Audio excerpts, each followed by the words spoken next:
মায়ের জন্য বানিয়েছি মায়ের পছন্দের খাবার।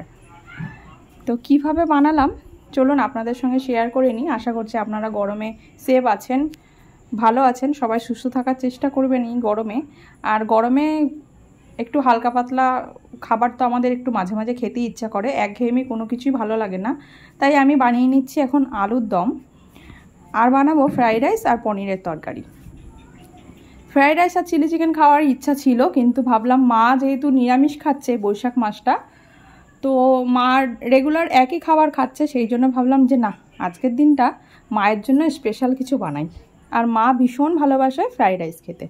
তো আমি আলুর দম বানাবো, তার জন্য আমি আদা জিরা তারপরে হচ্ছে চারমগজ পোস্ত টমেটো সব ভেবেছিলাম পেস্ট করে নেব মশলাগুলো, কিন্তু যখনই আমি মশলাগুলো মিক্সার মেশিনে দেবো তখনই কারেন্টটা চলে গেছে। তাই কষ্ট করে আমাকে এই গরমে শিলনোড়ায় তাই বাটতে হলো। আর একটু ভেজে নিচ্ছি কলমি শাক। এবার আপনাদের মনে হতে পারে কলমি শাক ফ্রাইড রাইস দিয়ে খাবে না, এটা আমরা সকালবেলা ভাতের সঙ্গে খেয়েছি। তো আলুর দমটা আমি বসিয়ে দিচ্ছি। ফ্রাইড রাইসটা আমার বরাবরই খুবই প্রিয়।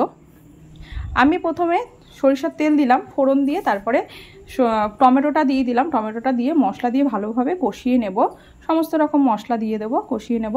তারপরে হচ্ছে যে আলু ভেজে রেখেছিলাম সেগুলো দিয়ে ভালোভাবে কষিয়ে রান্না করে নিলাম আলুর দম। যতটা গরমে কম মশলা দিয়ে তেল কম দিয়ে রান্না করা যায়। তারপরে আমি পনিরগুলোকে ভেজে নেব। পনির আমাদের সবার প্রিয়, আমার ছেলের তো বিশেষ করে ভীষণ প্রিয়, তাই ভাবলাম পনির করে নিই। তো ভেবেছিলাম শাহী পনির করব, তারপর ভাবলাম যে না, শাহী পনির না, আজকে একটু অন্যরকমভাবে আলু দিয়ে পনিরটা রান্না করি। তো রীতিমতো আমার পনিরটা ভাজা হয়ে গেছে। ভাজা হয়ে যাওয়ার পরে আমি অল্প জল নিয়েছি, ঠান্ডা জলই, তারপরে পনিরগুলো জলে ভিজিয়ে রাখছি। তার ফলে পনিরগুলো ভীষণ সফট হবে আর কিছুটা বড় বড় হয়ে যাবে। পনির টুকরোগুলো কিন্তু খুব বেশি বড় করিনি, কিন্তু যখন ওটা জলের সঙ্গে ভিজবে তখন আরেকটু বড় হয়ে যাবে। তারপর আমি আলু দিয়ে ভালোভাবে পনিরের তরকারিটা রান্না করে নেব।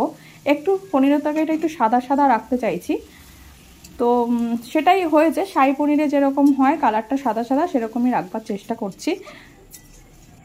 মাঝে মাঝে আমরা তো বাড়ির গৃহস্থিনীরা সবার পছন্দের রান্না করি, তো কখনো কখনো নিজেদেরও অনেক কিছু খেতে ইচ্ছা করে, অবশ্যই আমি সেটা করি। আবার ঠিক তেমনই কার কী ভালো লাগছে সেটা ভেবেও আমি অনেক সময় রান্না করে থাকি, এটা আমার খুব ভালো লাগে। তো এই যে আমার পনির তরকারি রেডি হয়ে গেছে, একটু সাদা সাদাই রেখেছি, খেতে কিন্তু অসাধারণ হয়েছিল। তারপরে আমি ফ্রাইড রাইসটা করে নেব। আমি তেলে রিফাইন্ড অয়েল ইউজ করছি, ঘিটা ইউজ করব না, কারণ মায়ের ঘিতে একটু সমস্যা হয়, গ্যাসের প্রবলেম হয়, তার জন্য আর ঘি খাওয়া মায়ের বারণ, খেতেই পারে না একদমই। তার জন্য আমি তেল ব্যবহার করছি। তেলের মধ্যে তেজপাতা গোটা গরম মশলা ফোড়ন দিয়ে আমি আগে বিনসটা ভেজে নেব, তারপরে আমি গাজরটা দিয়ে দেব।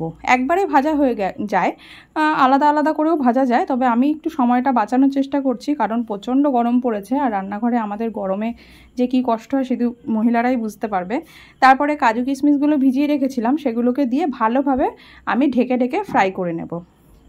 ততক্ষণে আমি আমার যে বাসমতি রাইস সেটা ভিজিয়ে রেখেছিলাম 35 থেকে 40 মিনিট, তারপরে আমি ভাতটা রান্না করে নিয়েছি। ভাতটা একদম পারফেক্ট হয়েছে, ভাতটা একদম 90% হয়ে গেছে, একটু আমার কড়াইতে লেগে যায়নি, ভীষণ ভালোভাবে ফ্রাইড রাইসটা আমি রান্না করে নিয়েছি।